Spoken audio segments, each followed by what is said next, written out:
Is Democracy Now!, democracynow.org, The War and Peace Report. I'm Amy Goodman with Nermeen Sheikh. We turn now to Wisconsin, where Democratic primary voters Tuesday picked Milwaukee Mayor Tom Barrett to face controversial Republican Governor Scott Walker in a recall election next month. After being declared the winner, Barrett said in a statement, quote, "Wisconsin cannot afford to continue to suffer through Walker's ideological civil war." In 2010, Barrett lost the Wisconsin governor's race to Walker by 5 percentage points. Since then, Wisconsin has been split by an ideological civil war driven by Walker's attempts to crush union power in the state. Protests erupted across Wisconsin last year after Walker announced his plans to eliminate almost all collective bargaining rights for most public workers, as well as slash their pay and benefits. 30,000 teachers, students, and state and municipal workers took part at a rally at the Wisconsin State House in Madison. More recently, Walker has privately signed a series of controversial bills aimed at curbing women's reproductive rights. He's also signed bills to repeal the state's Equal Pay Enforcement Act, which gave women and other marginalized groups more power to fight wage discrimination. According to the Wisconsin Alliance for Women's Health, women in Wisconsin make 75 cents for every dollar men earn. Walker faces a recall election June 5th. His administration is also facing an investigation for campaign corruption. To talk more about the election results in Wisconsin, we're going to Madison to speak with Matt Rothschild. He is the editor and publisher of the Progressive magazine. Matt, welcome to Democracy Now! Talk about the significance of yesterday's Democratic primary, and then we'll move on from there to the recall election. Well, it was a big night for Tom Barrett, the mayor of Milwaukee, last night. He had an overwhelming victory over his challengers in the Democratic primary. He won 58 to 34% over his leading opponent. And so what we have is this colossal rematch set up between Tom Barrett, the mayor of Milwaukee, and Scott Walker. And Scott Walker is a lot less popular than he was last time when he beat Barrett by 5 percentage points, but he still has a great deal of popularity, which is shocking to me. I mean, he still is polling at 49% or 50% approval rating after all these disgusting things that he's done, which you've itemized some of them. He's also, waged war on the environment and the social safety net and public education and free speech. And if he continues in power, those assaults are likely to go on. So this has huge ramifications here in Wisconsin and also nationally. So Matthew, what do you think accounts for Governor Walker's continuing lead in the polls, in these early polls? Well, it's been a riddle. I mean, right now they're neck and neck, Walker and Barrett, but why Walker's still so high is really a tremendous puzzle. And part of it is he's been successful in pitting public sector workers against private sector workers in this terrible race to the bottom. So some private sector workers are jealous of the wages that some public sector workers have been getting, even though public sector workers have had a freeze on their wages for 3 or 4 years, at least working for the state government. And so this idea, though, that we all should just, beggar thy neighbor and fight for scraps is an idea that he seems to be selling.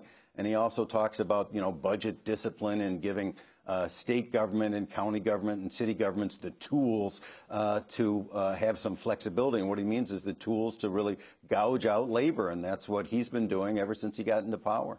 I mean, it's interesting that they're even right now in the polls, given the amount of money that Governor Walker has raised. Can you talk about where the money's coming from and how much it is? Well, it's an astronomical amount of money, Amy. I mean, he's raised $25 million over the last year, $13 million over the last couple months. He was raising it in just bushel loads, $500,000 from Bob Perry of the Swift Boaters, $250,000 from Foster Freeze, the guy who was funneling money to Rick Santorum, $250,000 from Sheldon Adelson, the guy who was funneling money to Newt Gingrich. And, the Koch brothers are pouring money into Americans for Prosperity and the Republican Governors Association, which are spending millions on these ads for Scott Walker. Actually, one of the reasons he's still popular is they inundated the airwaves from November to today, and they were unchallenged by any Democratic Party or progressive ads countering against Walker. So he had just kind of free sailing there. And now during the primary, finally, there were some ads up criticizing Walker for all the things he's done. And in the next 4 weeks, that's all we got is 27 days now. And the next 4 weeks, there's going to just be a barrage of ads. But the rules around recall elections are different in terms of how much the candidates can raise from outside the state? Well, there is a real peculiarity in Wisconsin state law. So when the recall was called, up to the time that the recall election process really began, there was a window of time here where Walker could raise unlimited amounts from individuals. Then in the last few weeks, he could only raise $10,000 each from individuals, which is the standard limit here in Wisconsin. But before that, in the months before that, when it looked like there was a recall coming, he was able to raise unlimited amounts. So people were giving literally checks of $250,000, $500,000, $100,000. Look, Walker is the darling of the vicious business class in America. He's a hero to every boss who wants to put his boot on the throat of labor. And these people, these vicious right-wingers, have just been opening their wallets. Walker has used his battle against union in his fundraising campaign. What you talk about, the fundraising that he did out of state.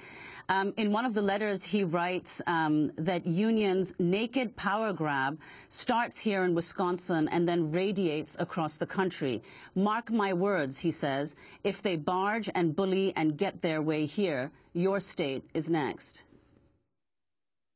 Well, sure. I mean, this is what Walker has been doing. He's been nationalizing the election in a way to raise money from his far-right anti-labor friends, but also it's true. That's what's at stake here. What is true is if Walker wins, it'll be a terrible blow against organized labor. If Tom Barrett wins, it'll be a huge shot in the arm for progressive forces around the country. So the Koch brothers understand that. Organized labor in Wisconsin, and I think nationally understands that. That's why there's so much focus on Wisconsin these days. But how has he fared, in fact, on the economy? Wisconsin apparently last year was one of only 5 states to report job losses.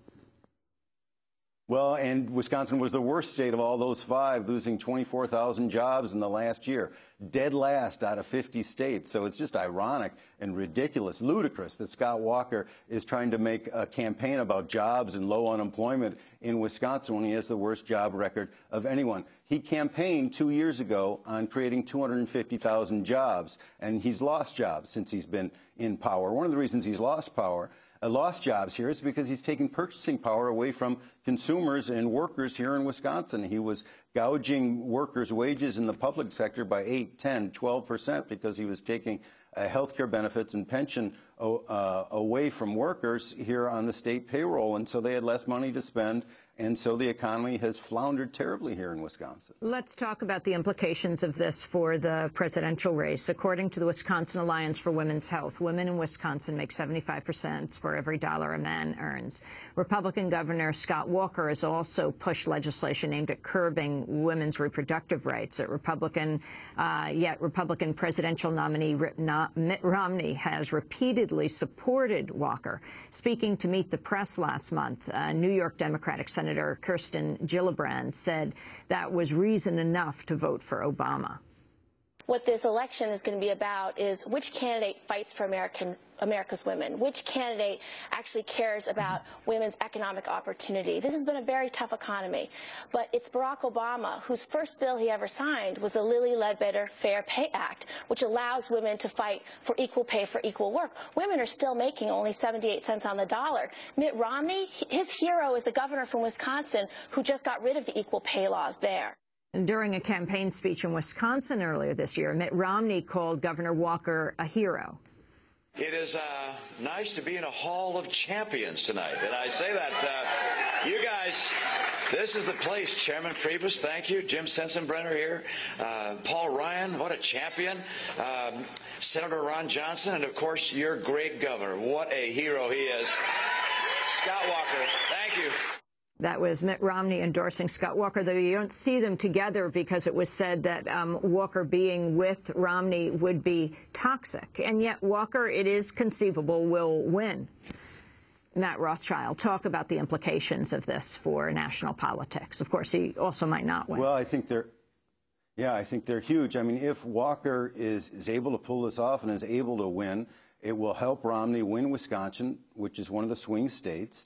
And it will, will give a boost to the Republican Party and the forces on the right nationally. Now, if Walker loses, I think it's going to help Democrats in Wisconsin. And also, I think it will end speculation that that Paul Ryan might be the vice presidential candidate, because Paul Ryan and Scott Walker are kind of joined at the hip here. Can you also say something, Matt, about what Democratic Senator from New York, Kirsten Gillibrand, said about Scott Walker's position on women's issues and on reproductive rights in particular?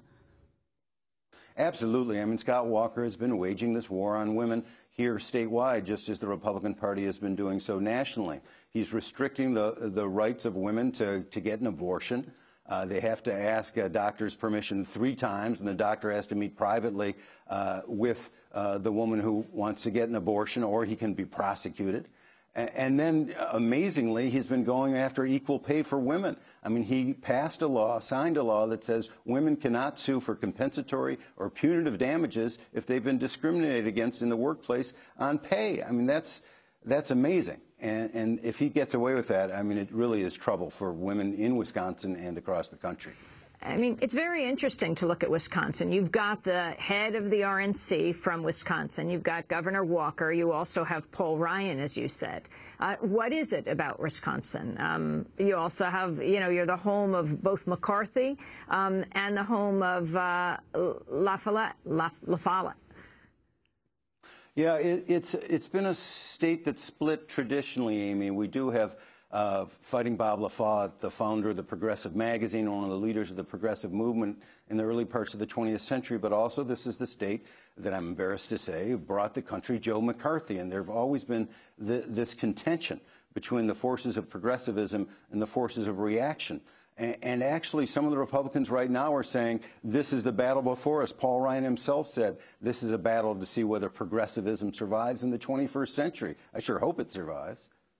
Given the importance, though, as you've pointed out and others have as well repeatedly, of campaign finance in Governor Scott Walker's continuing popularity, can you say something about how much Democrats have been able to raise through campaign finance compared to their Republican counterparts?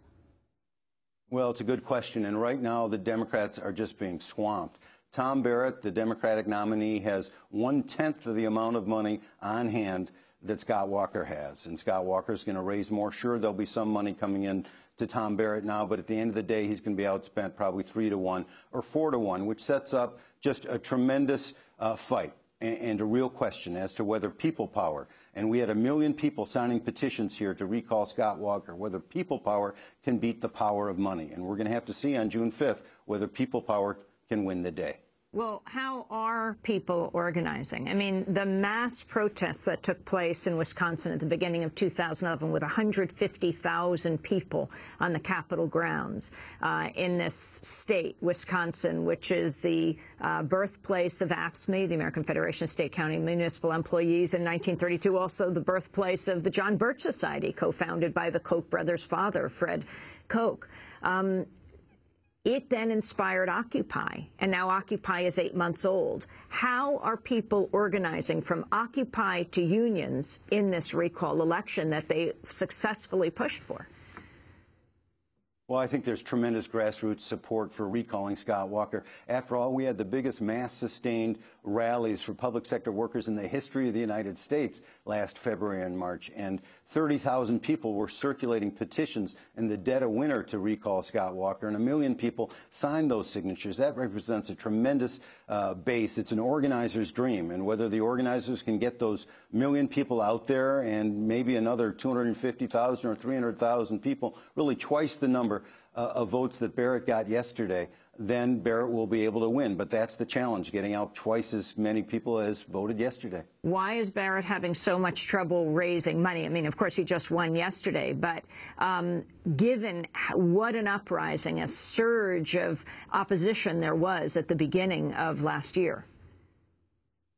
Well, Barrett isn't a representative, really, of the forces that were doing the uprising. That's the odd thing about this choice, because he's kind of a standard-issue moderate Democrat, and even Rahm Emanuel came out and supported him. That's not going to rally the troops here in Wisconsin. What he really needs to do is represent the forces that brought about this tremendous challenge to Scott Walker and actually brought the recall to bear. If he goes after the few independents that are left, and there's only about 2 or 3% of those people, and I don't know who they are, then I think he's going to lose. What he really needs to do is get this base to the polls and have everyone who signed that petition show up at the polls, and have 1 out of every 2 or 3 of those people drag a relative to the polls, because otherwise he's going to get beat by all this big money, I'm afraid.